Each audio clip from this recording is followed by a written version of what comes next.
अस्सलाम वालेकुम, welcome to Alchemist. This video is about atomic structure MCQs. ठीक है, एटॉमिक स्ट्रक्चर के हमने काफ़ी सारे टॉपिक्स डिस्कस किए, उसके साथ साथ एमसीक्यूज़ भी डिस्कस किए। अब हम इसके कुछ रिमेनिंग एमसीक्यूज़ हैं और कुछ रिमेनिंग थोड़े छोटे छोटे पॉइंट्स हैं जो डिस्कस करेंगे। ठीक है, ताकि हमारा चैप्टर कंप्लीट हो जाइए। तो तकरीबन इसमें 25 एमसीक्यूज़ है इस वीडियो में। तो सबसे पहला हमारा एमसीक्यूज़ आ जाता है, नंबर ऑफ़ नोडल प्लेन बताएं पी एक्स ऑर्बिटल में। ठीक है, तो अब हमने नोडल प्लेन का तो कोई टॉपिक डिस्कस नहीं किया, नंबर ऑफ़ नोडल प्लेन्स के बारे में हमने कोई बात नहीं की। तो अब ऐसा करते हैं, हम सबसे पहले नोडल प्लेन्स के फार्मूला एक दो देख लेते हैं, फिर आगे चलते हैं। ठीक है, अच्छा ये देख लें आप, नोडल प्लेन क्या होता है। हमारे पास दो तरह के नोडल प्लेन्स होते हैं। ठीक है, एक स्फेरिकल नोड जिसको रेडियल नोड भी कहते हैं, और दूसरा का नाम है नोडल प्लेन या एंगुलर नोड। ठीक है, जो स्फेरिकल या रेडियल नोड अगर फाइंड करने के लिए आए आपके पास, तो आपने क्या करना है, n-l-1। ठीक है, ये फार्मूला यूज़ करना है। अच्छा, एस ऑर्बिटल की बात जब हम करते हैं तो इसकी l की वैल्यू अगर हमारे पास आ जाता है कि हम फाइंड करें नोडल प्लेन फाइंड करें, तो आपने देखना है l। ठीक है, तो l की वैल्यू क्या होती है, 0 होती है, तो हम कहेंगे नोडल प्लेन इसमें नहीं है, 0 है नोडल प्लेन। ठीक है, लेकिन अगर आ जाता है कि स्फेरिकल नोड या रेडियल नोड फाइंड करें, तो आपने ये फार्मूला लगाना है। वो कैसे आप लगाओगे कि अगर आपके पास आ जाता है कि 1s के स्फेरिकल नोड फाइंड करें, या 2s के स्फेरिकल नोड फाइंड करें, या 3s के स्फेरिकल नोड फाइंड करें, तो आपने क्या करना है, n की वैल्यू 1 पुट करनी है, s की वैल्यू 0 है तो 0 पुट करनी है, और -1 1 माइनस 0 -1, तो 1 और 1 कैंसिल हो जाएंगे, आंसर क्या आ जाएगा आपका, 0 आ जाएगा। इसी तरह से n की वैल्यू 2 यानी कि शेल 2 है, l यानी कि s है, तो l की वैल्यू क्या होगी, 0 होगी, और -1 आ जाएगा। ठीक है, 2 - 0 -1, 2 में से 1 निकालेंगे तो आपके पास क्या आ जाएगा, 1 आ जाएगा आंसर। इस तरह से 3s में क्या करेंगे, n की वैल्यू 3 है, l की वैल्यू क्या है, 0 है, तो -1, 3 में से 1 निकालेंगे तो 2 आ जाएगा हमारे पास आंसर। सही हो गया। उसके बाद आ जाता है हमारे पास पी ऑर्बिटल अगर 2p आ जाए, कि 2p के लिए फाइंड करें या 3p के लिए स्फेरिकल नोड्स फाइंड करें या रेडियल नोड्स फाइंड करें, तो आपने क्या करना है, 2 लिखना है, माइनस l करना है, यानी कि माइनस। अब अगर आ जाता है 2p के लिए फाइंड करें, तो आपने क्या करना है, 2p, तो 2 जो है वो n की वैल्यू 2 आ जाती है, l की वैल्यू p के लिए l की वैल्यू क्या है, 1 होती है, s के लिए 0, p के लिए 1, d के लिए 2 और f के लिए 3। ठीक है, ये याद होनी चाहिए बंदे को। अच्छा, उसके बाद p के लिए क्या आ जाता है, 1 आ जाती है, और -1। ठीक है, n माइनस l माइनस 1। ठीक है, n की वैल्यू पुट की, फिर मैंने l की वैल्यू पुट की और 1 की वैल्यू पुट की, और फिर आंसर लिया। इसी तरह से मैंने n की वैल्यू पुट की, l की वैल्यू पुट की और 1 की वैल्यू पुट की और आंसर लिया। ठीक हो गया, ये देख लें, आसान सा है, सिंपल सा ही है। अच्छा, डी ऑर्बिटल के लिए कैसे फाइंड करेंगे, अगर हमारे पास आ जाता है कि 3d के लिए स्फेरिकल नोड फाइंड करें या 4d के स्फेरिकल नोड फाइंड करें, तो n की वैल्यू आपने 3 पुट करनी है। ठीक है, l की वैल्यू d के लिए क्या होती है, 2 होती है, और -1। इसी तरह से 4d के लिए अगर आ जाता है कि स्फेरिकल नोड फाइंड करें, तो n की वैल्यू 4 पुट करनी है, l की वैल्यू 2 के लिए क्या d के लिए क्या होती है, 2 होती है, और -1 कर देना है। ठीक है, तो आपने आंसर ले आना है। यहाँ पे क्या आ जाता है, 3 माइनस 2 और 1 क्या हो जाएगा, 3 आ जाएगा, 3 - 3 क्या आ जाएगा, यहाँ पे क्या आ जाता है, 3 - 1 और 2 आ जाएगा, 4 - 1 क्या आ जाएगा आपके पास, 3 आ जाएगा। ठीक है, ये आपने देख लेना है। उसके बाद अगर आ जाता है कि डी एक्स वाई के लिए स्फेरिकल नोड फाइंड करें, डी वाई जी के लिए फाइंड करें, डी जी एक्स के लिए फाइंड करें, या d x square y square के लिए फाइंड करें। अगर ऐसे आ जाता है कि डी एक्स वाई में कितनी नोड्स हैं, डी वाई जी में कितनी है, डी जी एक्स में कितनी है, d x square y square में कितनी है, तो आपको पता होना चाहिए कि इनमें कितनी नोड्स होती हैं, 2 नोड्स होती हैं। ठीक है, डम्बल शेप होती है, डबल डम्बल शेप, तो डबल डम में एक वाले डम्बल में एक नोड बनता है, दूसरे डम्बल में दूसरा नोड बनता है, तो टोटल 2 नोड्स आ जाती हैं। लेकिन डी जी स्क्वेयर जो होता है ना, इसमें क्योंकि एक ही डम्बल बनता है और दरमियान में आपको पता है सर्कल सा कुछ बन जाता है। ठीक है, तो वो उसकी वजह से 0 नोड्स होती हैं। ये आपने ये बात ज़रूर याद रखनी है कि डी जी स्क्वेयर के नोड्स जो हैं वो नहीं होते, जी स्क्वेयर में 0 नोड्स होते हैं, कोई नोड्स नहीं बनते। अगर हमारे पास आ जाते हैं एमसीक्यू के number of nodal plane find करें पी एक्स ऑर्बिटल में, तो आपने क्या करना है, नोडल प्लेन याद रखना है, नोडल प्लेन जो होता है ना वो एल होता है। ठीक है, स्फेरिकल नोड का फार्मूला हमें ये पता है, n-l-1, लेकिन नोडल प्लेन जो होता है वो उसका फार्मूला क्या है, एल। तो पी के लिए भी वही होगा, पी यानी कि हम लिखेंगे S-P-D-F।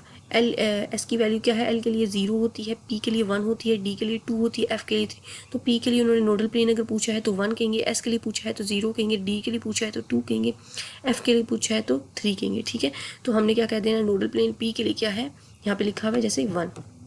ठीक है, अगर उन्होंने कहा है 2 nodal planes are present in, 2 nodal planes किस में प्रेजेंट है, तो यहाँ पे हम देख सकते हैं किस में प्रेजेंट है, डी के में 2 नोडल प्लेन्स प्रेजेंट हैं, ठीक है। नोडल प्लेन का फॉर्मूला याद रखना है, क्या होता है, एल होता है। अगर आ जाता है कि number of spherical nodes find करें, तो स्फेरिकल नोड्स का फॉर्मूला मैंने आपको बता दिया था, n माइनस एल माइनस 1 था। किस में फाइंड करने हैं, 4s में फाइंड करना है। 4 और s, 4 n की वैल्यू क्या होगी, 4 होगी, और s की वैल्यू क्या होगी, l के लिए 0 होती है, ठीक है। तो आपने देख लेना है, ये फाइंड कर लेना है। 4 में से 1 निकालेंगे तो क्या आ जाएगा, 3 आ जाएंगे। तो स्फेरिकल नोड्स इस पर 3 आ जाएंगे, ठीक हो गया।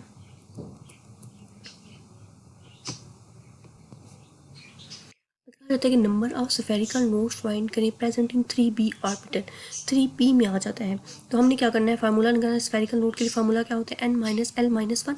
तो 3p के लिए हम क्या करेंगे, n की वैल्यू क्या है, 3 है, p की वैल्यू क्या होती है, l के लिए 1 होती है, s की वैल्यू 0, p की वैल्यू 1, ठीक हो गया। -1 आ जाएगा, ये माइनस और माइनस क्या हो जाएंगे, प्लस हो जाएंगे, और 1 और 1 2 हो जाएंगे, या -2 लिख दिया मैंने। 3 में से 2 निकालेंगे तो क्या आ जाएगा, 1 आ जाएगा। तो स्फेरिकल नोड्स कितने हैं, 3p में 1 है, ठीक है। ये हो गया हमारा। उसके बाद नेक्स्ट आ जाता है हमारे पास नेक्स्ट आ जाता है हमारे पास number of nodal planes find करें डी जी स्क्वायर में। तो डी जी स्क्वायर के नोडल प्लेन्स मैंने आपको बता दिए थे, क्योंकि उसका डम्बेल, एक डम्बेल होता है और बीच में सर्कल सा होता है, तो इसलिए 0 नोड्स होते हैं उसके, तो ये 0 नोड्स, ठीक है। अच्छा, अगर हमारे पास MCQs आ जाता है कि electronic configuration of an element is this, ठीक है, दिस रिप्रेजेंट इट्स, कि कौन सी स्टेट इसकी रिप्रेजेंट कर रही है, क्या वो एक्साइटेड फॉर्म है, क्या वो एनायनिक फॉर्म है, क्या ग्राउंड स्टेट है, क्या कैटायनिक फॉर्म है।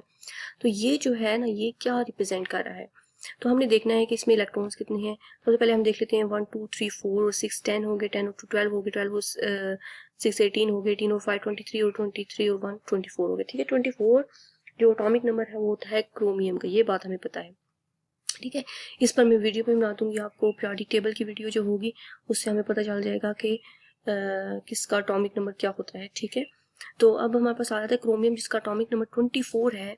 तो अब इसको 3D में इन्होंने कहा कि 5 इलेक्ट्रॉन है, 4s में 1 है, तो हमने ऐसे क्यों रखा इसको, ठीक है। और ये क्या, ये इसकी एक्साइटेड स्टेट है, क्या इसकी आयनिक फॉर्म है, या ग्राउंड स्टेट है, या कैटायनिक फॉर्म है, तो ये क्या है, नहीं, ये इसकी ग्राउंड फॉर्म ही है। क्यों, क्योंकि 3D, वैसे तो हम ऐसे करते हैं ना, 4s में 2 इलेक्ट्रॉन डालने के बाद हमें चाहिए था कि 18 हो गया ना आर्गन का, आर्गन के 18 के बाद हमें 19 20 फिर 21, यहाँ पे 22, यहाँ पे 23, यहाँ पे 24, ये इलेक्ट्रॉन जो है यहाँ पे होना चाहिए था, लेकिन ये इलेक्ट्रॉन यहाँ पे क्यों है, 4s में 1 क्यों है, क्योंकि जो हाफ फील्ड ऑर्बिटल होता है ना, कोई भी सबशेल जब हाफ फील्ड होता है ना तो बहुत ज़्यादा स्टेबल होता है, या जब वो कम्प्लीटली फील्ड होता है तो बहुत ज़्यादा स्टेबल होता है। जैसे कॉपर की बात करें, जो कॉपर 29, ठीक है, आर्गन के 18 हो गए, 19 फिर 20 फिर 21 फिर 22 फिर 23 फिर 24 फिर 25 फिर 26 फिर 27 फिर 28 और भी 29, ठीक है। तो हम इसको भी 3D8 और 4s 1 करके फिल करते हैं, और इसको 3D5 और 4s 1 करके फिल करते हैं। ये इसके फिल करने का यही तरीका है, क्योंकि 3D जो होता है, जब उसमें 5 इलेक्ट्रॉन्स होते हैं, जो हाफ फील्ड होता है वो तो कम्प्लीटली जो होता है वो स्टेबल होता है, और जब ये कम्प्लीटली फील्ड होता है तब भी ये बहुत ज़्यादा स्टेबल होता है। तो हम बजाय कि यहाँ पे इलेक्ट्रॉन पुट करें, हम यहाँ पे डालते हैं ताकि ये स्टेबिलिटी की तरफ मूव करे। हर एलिमेंट स्टेबल होना चाहता है, तो इसीलिए यहाँ पे इलेक्ट्रॉन डालने की बजाय हम यहाँ पे डालते हैं ताकि ये स्टेबल हो जाए एलिमेंट, ठीक है। तो ये जो इसकी स्टेट होती है ना, ये ग्राउंड स्टेट, ये याद रखना है, कॉपर और क्रोमियम ये दोनों एक ऐसे एलिमेंट हैं जिनका इलेक्ट्रॉन हम 4s में दूसरा इलेक्ट्रॉन डालने की बजाय हम 3D में डाल देते हैं। 4s में डालने की बजाय हम कहाँ पे डाल देते हैं, 3D में डाल देते हैं, ठीक हो गया। यहाँ पे क्या आता है, electrons identified by quantum number NLL। क्या आ जाता है कि n की वैल्यूज दी हुई है, कुछ l की वैल्यूज दी हुई है, और बोला हुआ क्या है हमें कि लोवेस्ट से हाईएस्ट एनर्जी में इसको अरेंज कर दें। तो आपने ना ये वाला तो आपको तरीका बहुत ही सिंपल है, हम 9-10 में पढ़ते हैं, बहुत आसान सा है कि 1s लिखा, फिर हमने 1 से लेकर 7 तक हमने काउंटिंग लिख दी, ठीक है। फिर पहले s डाला, फिर दूसरे में SP डाला, फिर SPD डाला, फिर SPDF SPDF SPDF SPDF डाल देंगे, ठीक है। पहले वाले में हमने क्या करना है, यहाँ पे पहले में 1 लिखना है, फिर दूसरे में 2 यहाँ पे लिख देना, ये 2 हो गया, फिर ये 3 हो गए, ये 4 सारे हो गए, ये 5 हो गए, ये 6 हो गए, और 7 हो गए, ठीक है। फिर हमने कट करना है इसको, ये कट हो गया, ये कट हो गया, जो एक लाइन में आ रहे हैं, फिर ये तीन दोनों कट हो गए, फिर उसके बाद ये दोनों कट हो गए, फिर ये तीनों कट हो गए, फिर उसके बाद तीनों कट हो गए, फिर चारों कट हो गए, फिर तीनों कट हो गए, फिर दोनों, और ये फिर आखिर में बच गया। ठीक है, तो ये क्या हमने क्या किया हमने, ये असल में ये किया है कि 1s में इलेक्ट्रॉन डालेंगे, इसकी एनर्जी लो है, फिर इसमें डालेंगे, इसकी थोड़ी सी हाई है, फिर उससे ज़्यादा हाई इसकी है, फिर इसमें डालेंगे, फिर इसमें डालेंगे, फिर इसमें, क्योंकि लो से हाई एनर्जी की तरफ हम मूव करें। ठीक है, सबसे हाई किसकी 7f की, और सबसे लो किसकी है 1s की। ठीक है, 1s से हम स्टार्ट करेंगे इलेक्ट्रॉन डालना, जहां तक हमारा एंड होता है वहां तक। ठीक है, डालते जाएंगे डालते जाएंगे डालते जाएंगे। तो ये हमारे पास क्या आ जाता था, इन्होंने कहा कि n is equal to 4, l is equal to 1, क्या मतलब लो है या ये लो है या ये लो है, जो भी लो है पहले उसमें इलेक्ट्रॉन डालें, फिर उससे अगले वाले में डालें, फिर उससे अगले वाले में डालें, तो हम देखते हैं कि 1 2 3 4 में से कौन सी अरेंजमेंट इसकी बन रही है। ठीक है, तो हम इनमें से भी फॉर एग्जांपल इसमें पहले लो है, इसकी एनर्जी लो है, तो इसमें डालेंगे, फिर इसमें डालेंगे, फिर इसमें डालेंगे, फिर इसमें डालेंगे, मतलब ऐसे एग्जांपल के तौर पर। तो हमने इसका ऐसे करके लिख लेना है कि 3 2 1 एंड 4। ठीक है, चलो अब देख लेते हैं। 4 एंड 4 का मतलब है ये 4 शेल है, और l इज इक्वल टू 1 का मतलब है p। ठीक है, n इज इक्वल टू 4 का मतलब है 4 शेल, और l इज इक्वल टू 0 का मतलब है s, 2 का मतलब है d, और 1 का मतलब है p। ठीक है, अब हम देख लेते हैं कि कौन सा कितने नंबर पर आ रहा है। ठीक है, तो हमने देखा कि ये सबसे पहले कौन सा आ रहा है इनमें से, 4p 4s 3d 3p। अच्छा, यहाँ पे अगर हम देखें ना तो ये 3p सबसे पहले आ रहा है ना, ऐसी बात है, तो 3p सबसे पहले नंबर पे आ रहा है। ठीक है, ये वाला यानी कि ये वाला जो है n is equal to 3 l is equal to 1 सबसे लो एनर्जी किसकी है, इसकी है। ठीक है, यानी कि 4 वाला, जिसका पहला ऑप्शन 4, ये तो सबसे पहले में ही हमें पता चल गया कि पहला दायरा 4 है, फिर उसके बाद 2 है, फिर 3 है, 1 है। देख लेते हैं कैसे होगा ये। फिर 3p हमने कह दिया, पहले इसकी लो एनर्जी है, फिर 3d अगर देखें तो 3p के बाद 4s आता है, 4s, हाँ 4s।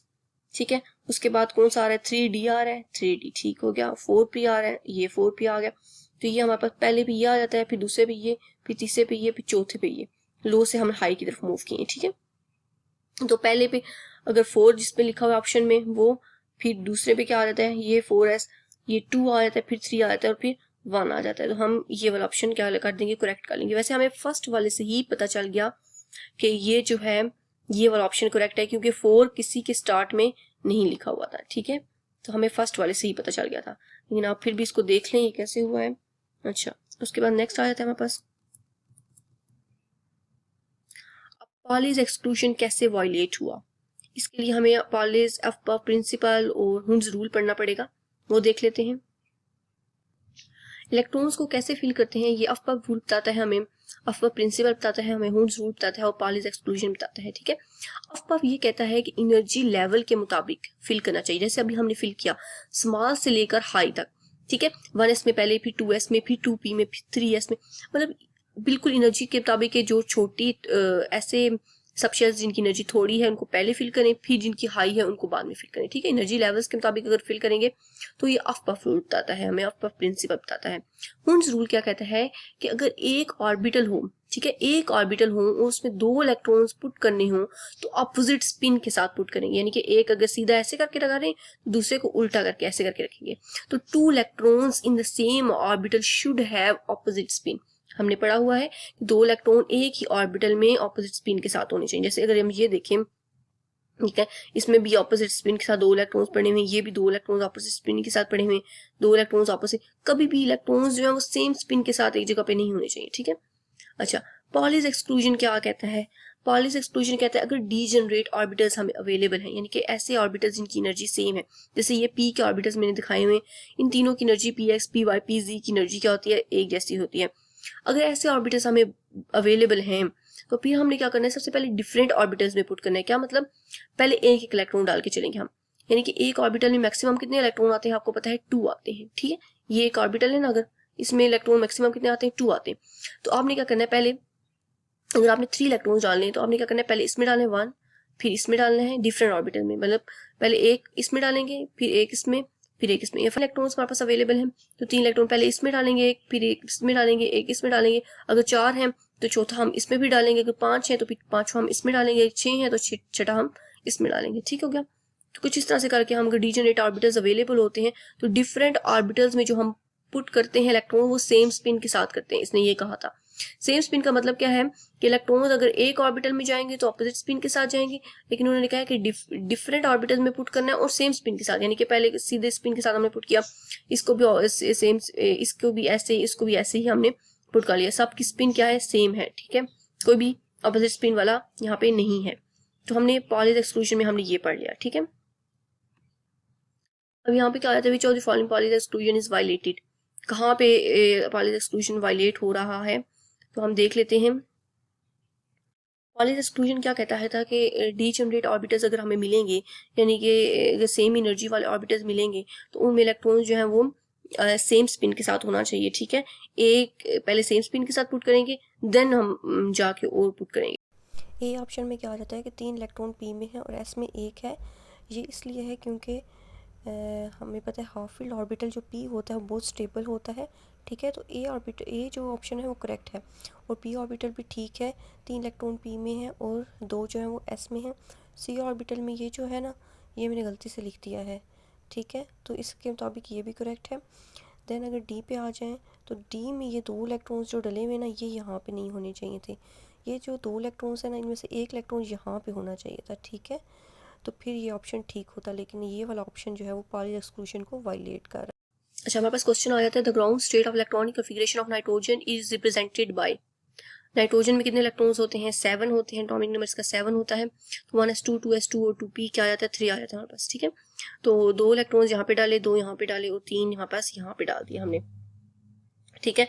अब डालने का तरीका ये था, याद रखना, पहले हमने पहला ऑर्बिटल, क्योंकि इसकी एनर्जी डिफरेंट है, 1s की डिफरेंट है, 2s की डिफरेंट है और 2p की डिफरेंट है, तो इसके हम सबसे पहले पुट करेंगे सबसे लो एनर्जी वाले को, प्रिंसिपल के मुताबिक पहले 1s को फिल करते हैं, फिर 2s को, फिर 2p को फिल करते हैं, ठीक है, तो 1s को फिल किया, 2 इलेक्ट्रॉन्स डाले, फिर 2s को फिल किया, 2 इलेक्ट्रॉन्स डाले, फिर 3 इलेक्ट्रॉन्स बचे थे, तीनों इलेक्ट्रॉन्स बजाय कि हम ऐसे डालें 1 2 फिर यहाँ पे तीसरा डालें, ऐसे नहीं डालेंगे, हमने कहा था if degenerate orbitals are available the electrons in the different orbital should have same spin, ठीक है, तो सबसे पहले हम पहले एक इसमें पुट करेंगे, फिर इसमें पुट करेंगे, फिर इसमें पुट करेंगे, 3 ही थे तो 3 पुट कर लिए, ठीक है, चौथा होता तो यहाँ पे पुट करते, 5वां होता तो यहाँ पे पुट करते, मैंने बताया था जैसे आपको पहले ही, ठीक है, तो ये तरीका था पुट करने का। तो यहाँ पे कौन सा ये वाला तरीका फॉलो कर रहा है, ये बिल्कुल ये वाला फॉलो कर रहा है, तो हम ये वाले को क्या कर देंगे, टिक कर देंगे, ओके डन। देन आ जाते हैं हमारे पास क्वांटम नंबर, ऐसा क्वांटम नंबर जो श्रोडिंगर वेव इक्वेशन से हमें नहीं मिला था, ठीक है, तो हमें याद है हमें मिला था सबसे पहले प्रिंसिपल क्वांटम नंबर मिल गया था, फिर अजमिथल क्वांटम नंबर मिल गया था, प्रिंसिपल क्वांटम नंबर मिल गया था, अजमिथल क्वांटम नंबर मिल गया था, मैग्नेटिक क्वांटम नंबर भी मिल गया था, लेकिन स्पिन क्वांटम नंबर को श्रोडिंगर वेव इक्वेशन ने नहीं दिया था, इसलिए ये वाला जो है वो क्या होगा, करेक्ट हो जाएगा, ठीक है। आया तो हमारे पास correct set of quantum number for the unpaired electron of chlorine atom, सबसे पहले क्लोरीन एटम हम ड्रॉ कर लेते हैं, फिर क्वांटम नंबर उसका देख लेते हैं क्या बन रहा है, ठीक है।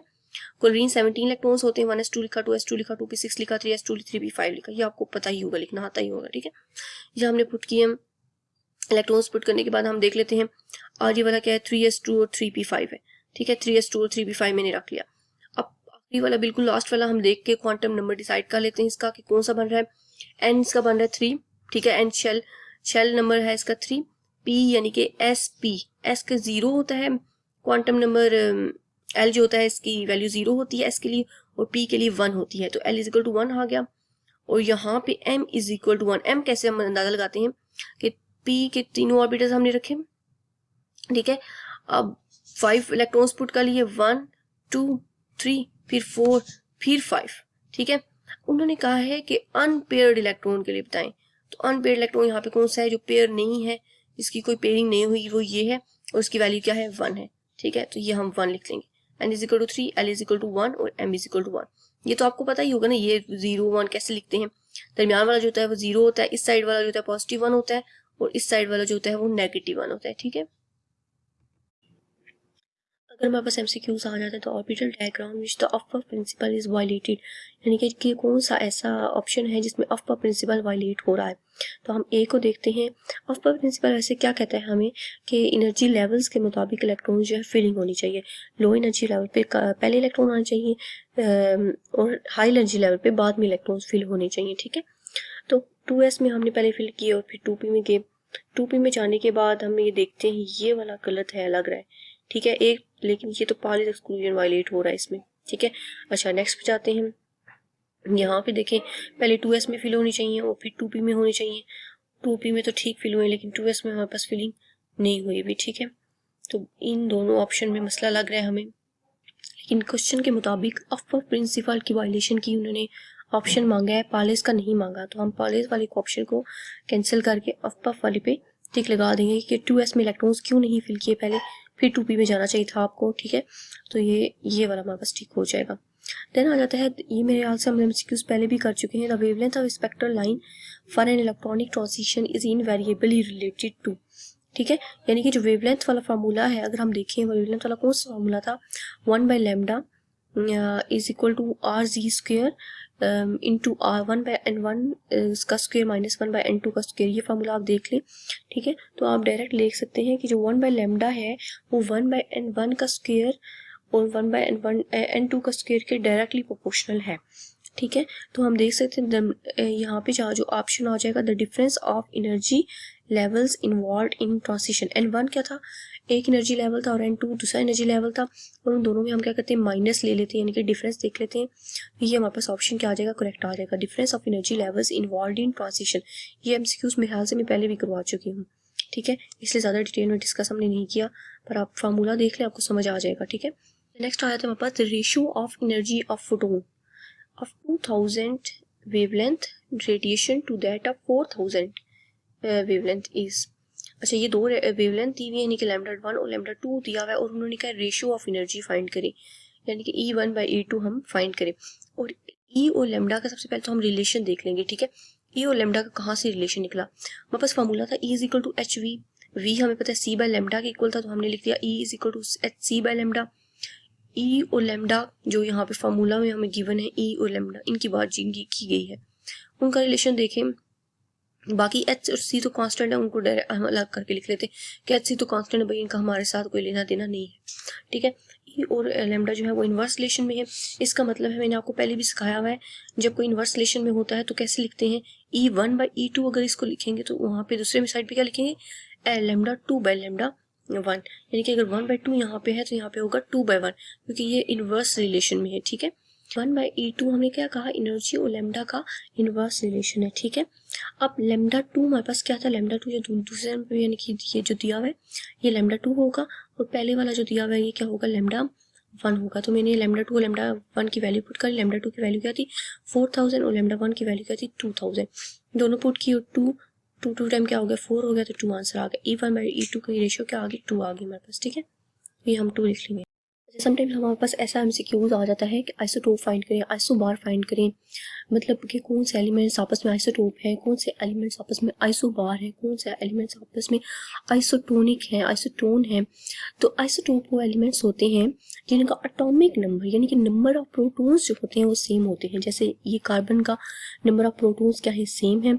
ऐसे आइसोबार वो एलिमेंट्स होते हैं जिनका एटॉमिक मास यानी कि मास नंबर, एटॉमिक मास जिसको number of neutron plus number of protons कहते हैं, वो इनका क्या आता है, सेम आता है। जैसे ये पोटाशियम, आर्गन और कैल्शियम आ गया। इसी तरह से आइसोटोन वो एलिमेंट्स होते हैं जिनका नंबर ऑफ न्यूट्रॉन सेम होता है।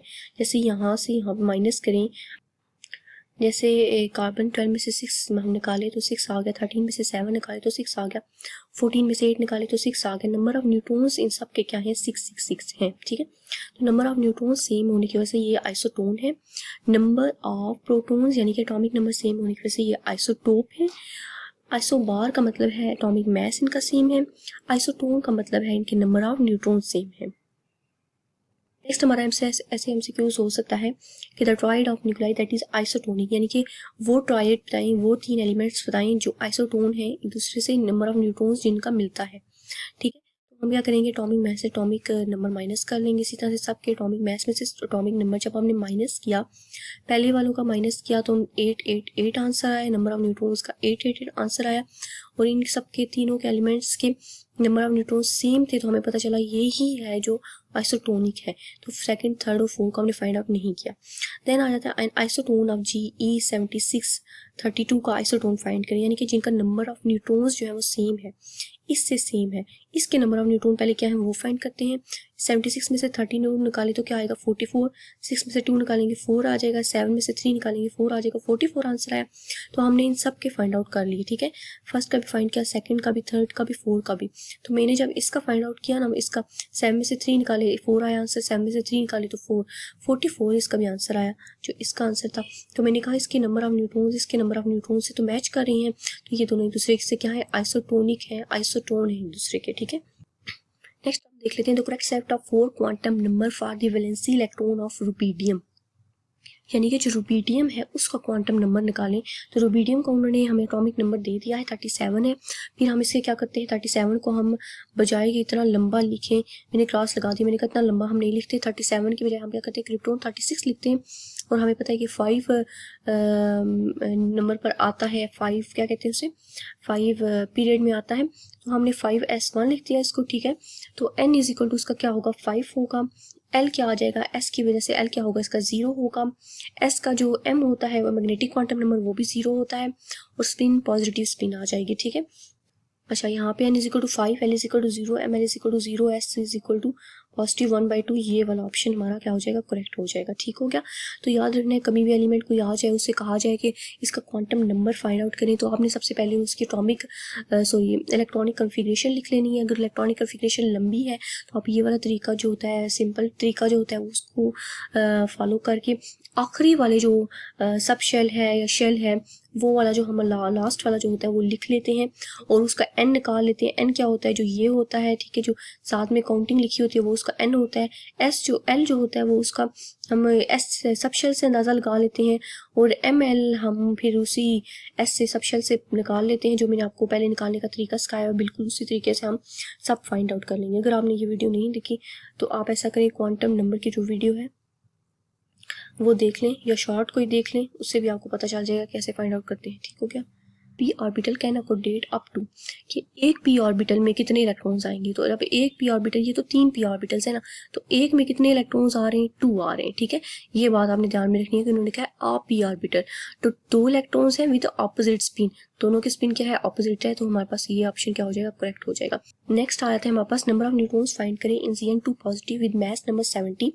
तो Zn जो होता है जिसका मास नंबर 70 दिया हुआ है, हमें पता है इसका एटॉमिक नंबर 30 होता है, ठीक है, और पॉजिटिव 2 दिया हुआ है। इन्होंने कहा कि 2 इलेक्ट्रॉन्स जो हैं इसमें से निकल चुके हैं, ठीक हो गया।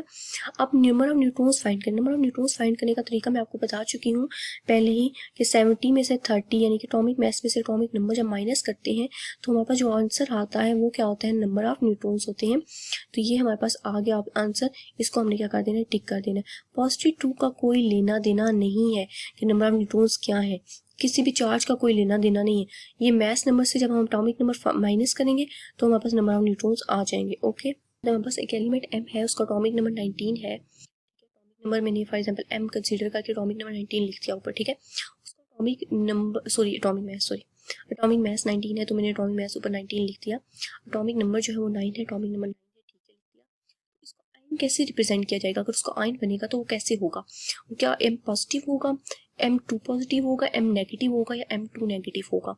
जब हम ये देखते हैं कि एक एलिमेंट है उसका एटॉमिक नंबर 9 है, तो हम उसकी इलेक्ट्रॉनिक कन्फिग्रेशन लिखी 1s2 2s2 2p5, तो हमने देखा सेकंड शेल में 7 इलेक्ट्रॉन्स हैं, तो इसको एक इलेक्ट्रॉन लेने देना चाहिए ताकि अपना ऑक्टेट कंप्लीट कर ले। हमें पता है कि एक एलिमेंट के पास आउटरमोस्ट शेल में 8 इलेक्ट्रॉन्स होते हैं, तो उसका ऑक्टेट कंप्लीट हो जाता है और एलिमेंट स्टेबल हो जाता है, ठीक है। तो इसको चाहिए कि एक इलेक्ट्रॉन बाहर से ले ले ताकि इसका ऑक्टेट यानी कि 8 इलेक्ट्रॉन्स कंप्लीट हो जाए। जब एक इलेक्ट्रॉन बाहर से लेगा यानी कि इलेक्ट्रॉन ले रहा है, नेगेटिव ले रहा है, तो साइन क्या आ जाएगा उसके ऊपर, नेगेटिव आ जाएगा, और एक इलेक्ट्रॉन ले रहा है तो एक ही नेगेटिव आ जाएगा। तो ये ऑप्शन क्या हो जाएगा, करेक्ट हो जाएगा, ठीक हो गया। अच्छा नेक्स्ट आ जाते हैं हमारे पास, अगर if the wavelength of photon is this, यानी कि फोटोन की वेवलेंथ। नेक्स्ट हमारे पास आ जाता है if the wavelength of photon, एक फोटोन है उसकी वेवलेंथ जो है वो इतनी है और उसका एच इतना है, तो मोमेंटम कितना होगा फोटोन का, ठीक है। तो मोमेंटम हम कैसे फाइंड आउट करेंगे, lambda is equal to h/p formula होता है। लैम्डा उन्होंने दिया हुआ है यानी कि वेवलेंथ दी हुई है 2.2 × 10⁻11 ये लिखी। h भी उन्होंने दिया हुआ है वो हमें याद भी होता है 6.6 × 10⁻34। p फाइंड करना है, p वहाँ पे लेके जाएंगे, ये वाली चीज़ यहाँ से यहाँ पे आके डिवाइड हो जाएगी, तो हम इसको डिवाइड करेंगे कैसे डिवाइड करेंगे, 2 3 टाइम 6 आ जाएगा और 2 1 टाइम 2 आ जाएगा। -11 यहाँ पे माइनस हो रहा, नीचे था डिवाइड हो रहा, डिवाइड में था तो माइनस था, ऊपर लेके जाएंगे तो प्लस कर देंगे, ठीक हो गया।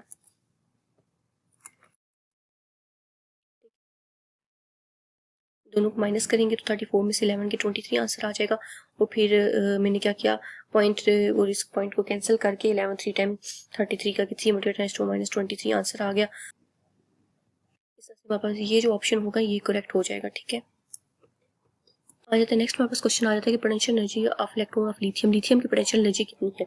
तो ये मैं आपको पहले भी पढ़ा चुकी हूँ फर्स्ट लेक्चर में कि पोटेंशियल एनर्जी का फार्मूला क्या होता है, -G²4πE0R, ठीक है। जी यानी कि एटॉमिक नंबर जो है वो लिखेंगे जी की जगह, और लिथियम का एटॉमिक नंबर क्या है 3 है, तो सिंपल हम 3E²4πE0R इसी फॉर्म में आंसर लिखा हुआ है, तो हम इसी को देखकर ये वाला जो है वो टिक कर देंगे, ठीक हो गया। अच्छा, उन्होंने कहा फिर इंक्रीज इन क्वांटम नंबर, जैसे क्वांटम नंबर इंक्रीज हो रहा है, जैसे 1 2 3 आ रहा है, KLMN आ रहा है, तो एनर्जी जो डिफरेंस है दो adjacent orbit of hydrogen atom के दरमियान, यानी कि जो एनर्जी डिफरेंस है वो क्या हो रहा है, वो इंक्रीज हो रहा है, वो डिक्रीज हो रहा है, वो फर्स्ट इंक्रीज हो रहा है देन डिक्रीज हो रहा है। तो ये आगे देखते हैं हम। अच्छा, जो ऑर्बिट्स होते हैं उनके दरमियान में कहा एनर्जी डिफरेंस इंक्रीज हो रहा है, डिक्रीज हो रहा है, क्या हो रहा है। तो जब यहाँ पे देखें तो पहले ऑर्बिट का एनर्जी जो थी वो था -13.6 थी। मैंने जैसे आपको पहले भी बताया कि पहले की होती है -13.6, दूसरे की -3.4, तीसरे की -1.51 और चौथे की होती है -0.85, ठीक है। इस तरह से अगर यहाँ पे देखें एनर्जी डिफरेंस जो होता है वो डिक्रीज होता जा रहा है। पहले में 10 का तकरीबन डिफरेंस है, फिर 2 का है, फिर 1 का भी नहीं है तकरीबन, तो फिर ऐसे ऐसे करते करते ऑर्बिट एक दूसरे के बहुत करीब आ रहे हैं, तो एनर्जी डिफरेंस बहुत कम होता जा रहा है, ठीक है। अब हमने फाइंड करना है the ratio of kinetic energy और किसकी रेशियो, पोटेंशियल एनर्जी की ratio of an electron in an Bohr orbit of hydrogen atom like इस, ठीक है। काइनेटिक एनर्जी और पोटेंशियल एनर्जी की रेशियो फाइंड करनी है। तो पोटेंशियल एनर्जी और काइनेटिक एनर्जी आपको पहले भी बता चुकी हूँ क्या रिलेशन है इनका आपस में। पोटेंशियल एनर्जी डबल है काइनेटिक एनर्जी के, यानी कि जब काइनेटिक एनर्जी का फॉर्मूला लिखते हैं ना और उसको 2 से मल्टीप्लाई करते हैं तब जाके हमारे पास पोटेंशियल एनर्जी आती है, और पोटेंशियल एनर्जी नेगेटिव में होती है, ये बात हमें याद रखनी है, ठीक है। तो काइनेटिक एनर्जी का ये डार्क वाला हिस्सा है, ठीक है। जैसे बचपन में करते थे ना, कहते थे कि ये सॉल्व करें, तो कैसे करते थे कि 2 टोटल कितने हैं, 2 हैं, तो एक जो है वो रंग हुआ है, तो 1/2 आंसर आ जाएगा हमारे पास, ठीक है। तो ये हमारा आंसर आ गया 1/2, ठीक है। समझ आ गया होगा, ये मैंने इसको ऐसे करके लिख दिया है, ठीक है। ये काइनेटिक एनर्जी है और ये टोटल क्या है, पोटेंशियल एनर्जी अगर टोटल लिखे ना, ठीक है, तो काइनेटिक एनर्जी जो है वो उसका हाफ है, ठीक है। तो ये हाफ मैंने आंसर लिख दिया। नेक्स्ट आ जाता है हमारे पास जी कंपोनेंट ऑफ एंगुलर मोमेंटम का जी कंपोनेंट ताना है of an electron in an orbit is governed bye angular momentum का जी कंपोनेंट हमें पता है डी वाले में आता है डी जी, ठीक है। जैसे डी जी स्क्वेयर है, जैसे पी जी है, p x by p x p y p z होता है, ऐसे डी जी होता है, डी जी स्क्वेयर होता है। तो ये सारे कौन दे रहा होता है, ये सारे मैग्नेटिक क्वांटम नंबर हमें दे रहा होता है, ठीक है। तो ये मैग्नेटिक क्वांटम नंबर दे रहा है, तो ये हमारे पास टिक आ जाएगा। अच्छा, लास्ट हमारे पास एमसीक्यूज आया था the sign of the lobe in an atomic orbital indicate. Last हमारे पास क्वेश्चन आया था the sign of the lobe in an atomic orbital indicates, यानी कि जो लोब्स एटॉमिक ऑर्बिटल्स होते हैं ना उनको ऐसे रिप्रेजेंट करते हैं ना लोब्स के, जैसे ये पी एक्स मैंने ड्रॉ कर दिया, ठीक है। एक साइड पे पॉजिटिव चार्ज है, एक साइड पे क्या नेगेटिव चार्ज है, तो ये चार्जेस जो है वो लोब्स के साइंस जो है वो क्या रिप्रेजेंट कर रहे हैं। तो हमें पता है वेव फंक्शन हम कैसे रिप्रेजेंट करते हैं, वेव फंक्शन का मैसेज रिप्रेजेंट करते हैं कि ये ऊपर पॉजिटिव है नीचे नेगेटिव, ऊपर पॉजिटिव नीचे नेगेटिव, ऊपर पॉजिटिव नीचे नेगेटिव, ठीक है। तो ये जो होता है ना, ये जो लोब्स के साइंस है ना, ये किसको रिप्रेजेंट करें, वेव फंक्शन को रिप्रेजेंट करें।